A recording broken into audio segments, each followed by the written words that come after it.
Mesdames, Messieurs, bonjour et bienvenue sur le plateau de CCTV français pour cette nouvelle édition du journal. À la une, le président chinois Xi Jinping est arrivé à Riyad, la capitale de l'Arabie Saoudite, pour entamer sa première visite d'État de l'année 2016. Après l'Arabie Saoudite, il se rendra en Égypte et en Iran. Sa visite vise à consolider l'amitié traditionnelle entre la Chine et ces trois pays et à faire avancer la coopération mutuellement bénéfique. Avant son départ, Xi Jinping a publié un article dans le journal saoudien Al-Riyad, dans lequel il affirme que dans le cadre de l'initiative Une ceinture et une route, la Chine est prête à travailler avec l'Arabie saoudite pour promouvoir la stabilité régionale et l'interconnectivité. Avant sa tournée officielle de 5 jours dans la région, le président chinois Xi Jinping s'est exprimé dans un long article apparaître dans le quotidien égyptien Al-Aram. Le président chinois a rappelé qu'en 2014, au moment où la Chine et l'Égypte avaient décidé d'élever le niveau de leurs relations d'amitié au rang de partenariat stratégique, les deux pays s'étaient engagés ensemble à accélérer leur développement. Xi Jinping a indiqué que les efforts étaient menés pour maintenir la paix régionale, promouvoir la coopération bilatérale, tout en défendant la diversité de leur civilisation. Le président Xi a par ailleurs déclaré que la Chine et l'Égypte, dans le cadre de l'amitié avec les autres nations arabes, pouvaient ensemble construire un nouvel horizon afin de stimuler le rajeunissement national dans les deux patries. Des représentants médiatiques de la Chine et de plus de 10 États arabes se sont réunis dans la capitale de l'Égypte. Ils ont tenu de longues discussions sur la façon d'améliorer la connectivité, les stratégies et les politiques en matière de coopération entre leurs organisations. Reportage. Le dialogue est très important pour les médias arabes et cela pourrait améliorer davantage la connectivité et la coopération entre les organisations médiatiques chinoises et arabes. Je pense que la relation entre le monde arabe et la Chine, c'est une des relations les plus importantes et c'est aussi une relation très ancienne dans laquelle nous devons investir constamment. Un de ces éléments dont nous parlons aujourd'hui, la coopération médiatique, c'est un aspect très important. Les discussions ont produit un consensus sur le sujet et les séries télévisées sont un des domaines de coopération. Le directeur de Nile TV en Égypte, Madji Lachin, a confirmé que son réseau va diffuser une version arabe d'une série chinoise dans le cadre d'un programme d'échange.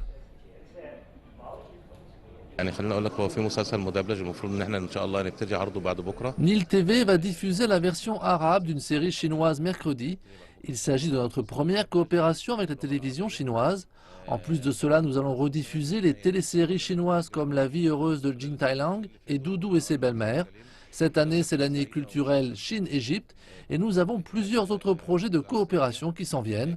Vous allez voir encore plus de séries chinoises sur les ondes de Nile TV. En Égypte, la visite du président chinois est perçue comme une chance de revitaliser l'économie. Cela fera bientôt 5 ans que les événements de la place Tahrir ont eu lieu. Depuis, le pays a traversé de nombreuses phases d'instabilité. L'économie s'en est trouvée profondément affectée et nombreux sont ceux qui espèrent que la Chine pourra contribuer à sa reprise. Le Caire est l'une des capitales les plus peuplées et les plus dynamiques d'Afrique. Mais les conditions de vie y sont devenues récemment de plus en plus difficiles. Cette détérioration a suivi celle de l'économie égyptienne qui tourne au ralenti depuis les 5 dernières années. Il y a aujourd'hui très peu de touristes au Caire et donc très peu de dollars dans les bazars de la ville. Dans la capitale, la sécurité est devenue une préoccupation de chaque instant. Dans certains quartiers, il est désormais interdit de filmer. Cela semble invraisemblable pour cette ville qui a tant d'histoire, de culture et de chefs-d'œuvre millénaires à partager. Le président Xi Jinping sera bientôt en visite dans un pays qui a été le témoin de changements dramatiques au cours des 5 dernières années. La population est enthousiaste à l'approche de sa venue et espère que la Chine pourra ramener l'Égypte sur la voie de la stabilité, de la prospérité et du développement. L'économie est en déclin et nous essayons d'y remédier, donc investir avec la Chine pourrait être une bonne idée. Je suis enthousiaste à l'idée de touristes chinois car lorsqu'ils voyagent, ils achètent beaucoup de marchandises. Les Égyptiens sont également des acheteurs potentiels et une coopération entre la Chine et l'Égypte dans les secteurs manufacturiers et industriels nous aiderait à améliorer la situation.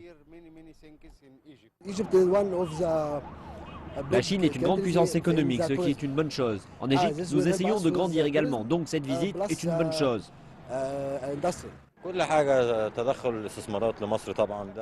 La Chine est une grande puissance mondiale et elle peut aider l'Égypte dans le domaine économique et dans d'autres secteurs également. Peu de signes de l'enthousiasme suscité par l'arrivée du président Xi en Égypte sont visibles dans les rues du Caire, mais sa venue a attiré l'attention d'une grande partie de la population qui espère que la Chine et l'Égypte pourront restaurer la stabilité dans le pays. Le président Xi a quant à lui prévu d'aborder un grand nombre de questions lors de sa visite. L'Iran fut un centre majeur du transport et du commerce de l'ancienne route de la soie. Les siècles ont certes passé, mais le pays a conservé cette position dans les routes commerciales reliant l'Europe à l'Asie. CCTV a rendu visite au deuxième plus grand fabricant d'automobiles d'Iran et s'est penché sur la collaboration entre la Chine et l'Iran dans le domaine. L'industrie automobile est en Iran considérée comme celle ayant le potentiel le plus vaste. Sa production représente 10% du PIB, à en croire les données communiquées par l'Organisation internationale de fabricants de véhicules motorisés. L'Iran a produit en 2014 1 100 000 voitures, soit une augmentation de 46% en glissement annuel.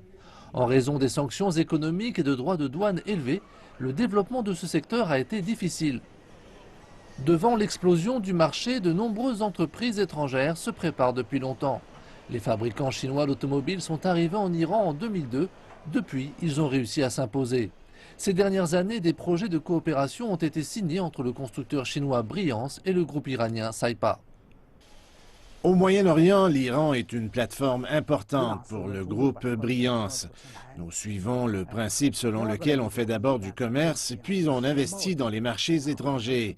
Depuis de nombreuses années, nous développons nos activités commerciales avec le groupe Saipa. La transition d'investissement a débuté en 2013. Il a fallu moins de 2 ans pour construire les lignes de production. Le groupe Saipa est le second constructeur automobile iranien. Il se partage 90% des parts de marché nationales avec un autre géant, Iran Khodro. Les 2 lignes de production ont été ouvertes en mai. Briance assure la fourniture des pièces automobiles ainsi qu'un soutien technique. De son côté, Saipa assure l'assemblage du véhicule. Briance s'inspire des éléments de design de BMW. Ils permettent de meilleurs résultats et ont un coût plus rationnel. Le groupe Saipa est responsable de la vente et de la maintenance. Le service après-vente de Saipa est réputé. C'est pourquoi ces voitures sont très populaires en Iran. Ce genre de coopération encourage également la modernisation et le développement de l'économie locale. C'est tout simplement bon pour les consommateurs. Les berlines chinoises ont acquis une solide réputation en raison de leur bonne performance. L'Iran étudie la mise en place d'incitations visant à accueillir des capitaux étrangers dans l'industrie automobile. En Iran et dans les pays voisins, la demande automobile est grande. Notre gouvernement souhaite une production locale. Nous travaillons donc avec Briance et pas seulement sur les lignes de production. Nous avons aussi besoin d'outils de production au niveau local plutôt que de miser sur des instruments issus de l'étranger. J'espère que Briance investisse directement dans nos usines locales. Nous souhaitons aussi étendre nos activités au sein du marché du Moyen-Orient. L'initiative Une ceinture et une route offre une plateforme à tous les types d'acteurs se trouvant sur cette route. Le projet de la coopération Saipa et d'autres entreprises iraniennes en est le fer de lance. L'optimisme est de rigueur et on estime que l'initiative chinoise apportera d'autres effets positifs. Et retrouvons sans plus tarder Raïssa Girondin pour le monde de l'économie. Bonjour à tous. Tout d'abord, le Bureau chinois des statistiques a annoncé que la croissance économique de la Chine s'était établie à 6,9% en 2015, un taux qui n'avait pas été aussi faible depuis 1990. Le Bureau national des statistiques a indiqué que ce taux de croissance ne pouvait être considéré comme faible étant donné le contexte actuel. Ralentissement des exportations, surcapacité industrielle, marché immobilier morose et ralentissement de l'investissement. La production industrielle de la Chine a augmenté de 6,1% en 2015, tandis que les ventes au détail ont bondi de 10,7%. La croissance des investissements en immobilisation, l'un des moteurs de l'économie, s'est montée à 10%. Un taux inférieur aux prévisions. La croissance des investissements dans le secteur immobilier a ralenti pour s'établir à 1% sur l'année. Wang Baoan, le commissaire du Bureau national des statistiques, a expliqué que la croissance restait adaptée. L'année 2015 a été caractérisée par un environnement national complexe et par des pressions baissières. En 2015, l'économie chinoise est restée dans une fourchette adaptée. La structure économique a été optimisée et la montée en gamme accélérée. Une nouvelle impulsion a été donnée et la vie de la population s'est améliorée. Dans le même temps, nous devons voir que l'environnement international reste complexe. La restructuration est montée en gamme intérieure et en phase ascendante, ce qui vient complexifier de manière généralisée un processus de réforme dantesque. La Chine compte bien tirer parti de son vaste marché de consommateurs grâce à une nouvelle réforme. Les analystes disent que la croissance de nombreuses industries pourrait baisser afin de reprendre. Les nouveaux modèles économiques seront ceux qui bénéficieront le plus des réformes. La consommation contribue désormais pour plus de 60% des 6,9% de croissance du PIB. La réforme axée sur l'offre intervient à l'heure où l'économie chinoise connaît une nouvelle normalité, c'est-à-dire une croissance plus faible qu'auparavant, mais de meilleure qualité. Le marché de la consommation en Chine sera le théâtre de cette nouvelle réforme. La nouvelle locomotive de la consommation est étroitement liée à l'intégration de la consommation et à l'ajustement de la structure de la consommation. Les services qui font appel à la diversification, à la personnalisation et qui utilisent l'expérience sont les nouveaux moteurs de la consommation. La nouvelle tendance de consommation va pousser le développement d'une industrie manufacturière et améliorer les services industriels. C'est la raison pour laquelle nous avons mis en œuvre cette réforme. La Chine, lentement mais sûrement, accélère sa réforme axée sur l'offre en 2016. Les experts disent que les nouveaux modèles économiques, comme le commerce électronique, sont en plein boom. Les industries émergentes et les nouveaux modèles économiques, comme le e-commerce, sont en plein boom. Les industries du détail en ligne ont connu une croissance de plus de 30% l'an dernier, ce qui a dépassé le rythme de croissance de toute l'industrie du détail. Les industries émergentes dans les villes côtières comme Shenzhen et Shanghai croissent à un rythme supérieur à 10%. La réforme a pour but de prendre à bras le corps les problèmes auxquels font face les produits chinois. Manque de variété, manque de qualité et manque de sécurité. Elle pourrait aussi réduire la différence de prix entre les produits proposés à l'étranger et en Chine. Parmi les statistiques économiques annuelles chinoises de 2015, les chiffres de l'emploi ont particulièrement attiré l'attention des experts dans la mesure où ces derniers sont restés stables malgré le ralentissement de l'activité. Les experts rappellent que l'année 2016 sera déterminante pour trouver l'équilibre entre la croissance et un taux de chômage bas. En 2015, le taux d'emploi urbain a connu une croissance rapide. En septembre dernier, le nombre de salariés urbains avait déjà dépassé le niveau annuel fixé par le gouvernement. Il est d'ores et déjà confirmé que le nombre total de nouveaux emplois créés en Chine est de 13 millions. Pendant ce temps-là, le taux de chômage reste à un niveau relativement bas. À la fin du troisième trimestre 2015, le taux de chômage urbain s'élevait seulement à 4%, soit en légère diminution de 0,2% selon une enquête officielle. Les destructions d'emplois au cours du second semestre 2015 ont été plus faibles qu'au cours du premier semestre de l'année. La Chine fait face à un vieillissement de sa population. Chaque année, la population active perd près de 4 millions de personnes. Ainsi, ce sont 4 millions d'emplois en moins que le marché du travail doit offrir chaque année. Et dans le même temps, les politiques gouvernementales visant à stimuler l'offre et à réformer l'administration contribuent également à créer un nombre suffisant d'emplois. Un des autres points clés de l'année 2015 est l'importance donnée désormais à l'entrepreneuriat. Sous l'égide de la stratégie gouvernementale visant à promouvoir l'innovation à grande échelle, de plus en plus de jeunes diplômés se lancent désormais dans la création d'entreprises. Selon l'Académie chinoise des sciences sociales, les nouvelles start-up du pays ont permis de créer près de 20% des nouveaux emplois. Et ce chiffre ne cesse de progresser. Aujourd'hui, ce sont près de 7% des jeunes diplômés qui décident de se lancer dans la création d'entreprises. Et le plus souvent, ils le font à travers le mouvement accompagnant l'innovation. Et il faut savoir que ce n'est qu'un début. À l'autre bout du spectre, les destructions nettes d'emplois continuent d'affecter les secteurs d'activité traditionnels, tels que dans l'industrie du charbon, dans la métallurgie et dans la chimie. Ces derniers ont été touchés de plein fouet par la baisse des commandes gouvernementales. La plupart sont désormais en surcapacité et ont été contraints de mettre des dizaines de milliers de salariés au chômage technique.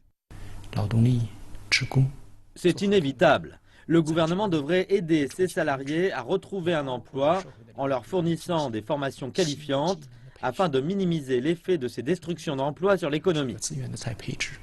Les experts indiquent qu'un point de pourcentage de croissance en moins représente à peu près la destruction d'1,5 million d'emplois.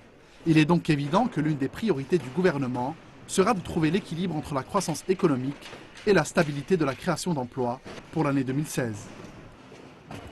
La dépréciation de la devise chinoise fait l'objet d'une attention croissante dans le monde. Les analystes pensent que le taux de change sur le marché des devises représentera un facteur crucial pour l'économie du pays. Les taux sur le marché de change représentent un grand défi pour la Chine. En 2016, l'économie chinoise a besoin de liquider son stock actuel, ce qui veut dire que cette année correspond à la plus fragile du ralentissement économique. En même temps, certains facteurs externes sont à prendre en considération, tels que la hausse des taux aux États-Unis, la forte volatilité des marchés émergents, ainsi que l'ajustement du marché financier mondial. Les deux principaux facteurs seront la fluctuation du taux de change sur les marchés des devises, ainsi que la circulation des capitaux à grande échelle. Les analystes ont souligné que la Chine a pris des mesures concernant les réformes du régime du taux de change, la libéralisation des capitaux et la commercialisation des taux d'intérêt afin d'intégrer l'économie mondiale. À présent, la fluctuation du taux de change et la circulation des capitaux s'avèrent être les principaux enjeux en matière de gestion macroéconomique des risques. La nouvelle dépréciation du yuan va jouer dans le resserrement des liquidités à l'intérieur du pays. Cependant, certains analystes affirment que la politique de contrôle des capitaux menée par la Chine permettra de réduire les risques du taux du marché d'échange. Ils ont ajouté que la Chine peut toujours diminuer le taux des réserves obligatoires. Les groupes financiers mondiaux rendent leurs prédictions sur l'économie chinoise pour 2016. La plupart d'entre eux prévoient un ralentissement de la croissance du PIB total cette année. La banque d'investissement britannique Barclays a déclaré que la croissance en Chine ralentirait probablement à 6%, tandis que Suisse UBS a donné une prédiction plus positive de 6,2%. Citigroup, toutefois, a donné une prévision générale en disant qu'elle serait plus élevée que 5%. Beaucoup pensent que le gouvernement chinois a le pouvoir d'éviter une crise économique cette année. Les banques ont également donné des prédictions financières et Barclays pense que d'ici juin, la Banque centrale chinoise réduira les taux d'intérêt de 25 points de base 2 fois, tandis que le taux de change du yuan baissera à 6,8 yuan contre $1. Et voici les performances du jour des principales places financières asiatiques. Les bourses chinoises ont terminé en forte hausse. L'indice composite de référence de la bourse de Shanghai des actions A clôturé à 3147,73 points, en hausse de 3,22%. Et l'indice des actions B a clôturé à 371,32 points, en hausse de 3,52%. L'indice de la bourse de Shenzhen des actions A fini à 1982,36 points, soit une hausse de 3,58%. L'indice des actions B a clôturé à 1194,70 points, en hausse de 2,49%. Quant à la bourse de Tokyo, elle a fini mardi en hausse de 0,55%. Les statistiques chinoises confirmant le ralentissement de la deuxième puissance économique mondiale ayant finalement eu un effet positif, dans le sens où elles font espérer de nouvelles mesures de relance de la part de Beijing. L'indice Nikkei a gagné 82,80 points à 17 048,37, interrompant ainsi une série de 3 baisses consécutives. Depuis le début de l'année, il s'agit seulement de sa deuxième clôture dans le vert. Et nous enchaînons avec les taux de change, les prix du pétrole et ceux des métaux précieux.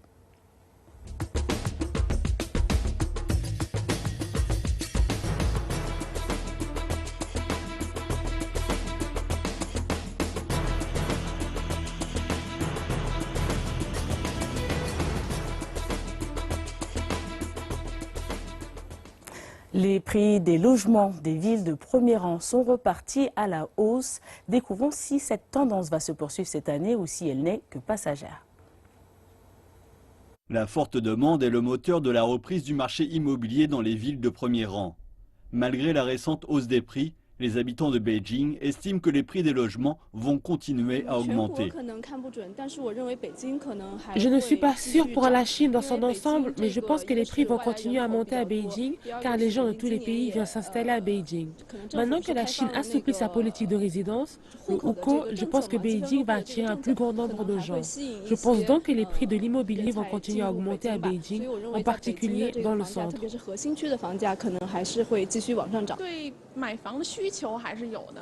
Je pense que la demande est toujours plus forte pour l'immobilier. Plus vous achetez tôt, plus la marge d'appréciation des prix est grande. Je vais probablement acheter d'ici 2 ans. Mais pour les analystes, le secteur immobilier va subir de nombreux vents contraires en 2016, en particulier dans les villes de rang inférieur où l'offre est excédentaire. Le volume des transactions devrait légèrement diminuer en raison du décalage entre l'offre et la demande, ainsi que des chiffres élevés enregistrés en 2015.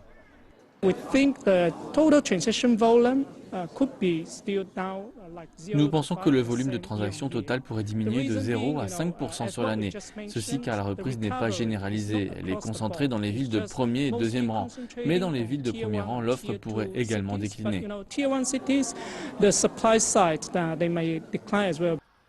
En plus de la demande interne, les investissements étrangers dans le marché immobilier chinois restent forts. La Chine est la 3e destination des investissements immobiliers dans la région Asie-Pacifique, derrière le Japon et l'Australie. Et les investisseurs étrangers devraient se concentrer sur les villes de premier rang. L'argent qui arrive en Chine est très différent de ce qu'il était par le passé. Traditionnellement, les gens qui venaient en Chine exigeaient des retours sur investissement élevés, des risques élevés. Donc il y avait beaucoup d'opportunités pour les capitaux venant en Chine par le passé. Mais nous nous attendons à voir beaucoup d'investisseurs et notamment des investisseurs institutionnels venir en Chine mais se concentrer sur les villes de premier rang. Et d'ajouter que les restrictions du gouvernement ont pesé sur la demande dans les villes de premier rang. L'assouplissement des politiques immobilières pourrait donc soutenir cette demande, car en raison de la volatilité des marchés boursiers et du peu d'options d'investissement disponibles, l'immobilier reste un placement de choix. Et ainsi s'achève le monde de l'économie. Retour au plateau avec Jonathan Messina. Merci Raïssa et merci à vous pour votre fidélité. Ce journal est à présent terminé. Bonne suite de programme sur notre antenne.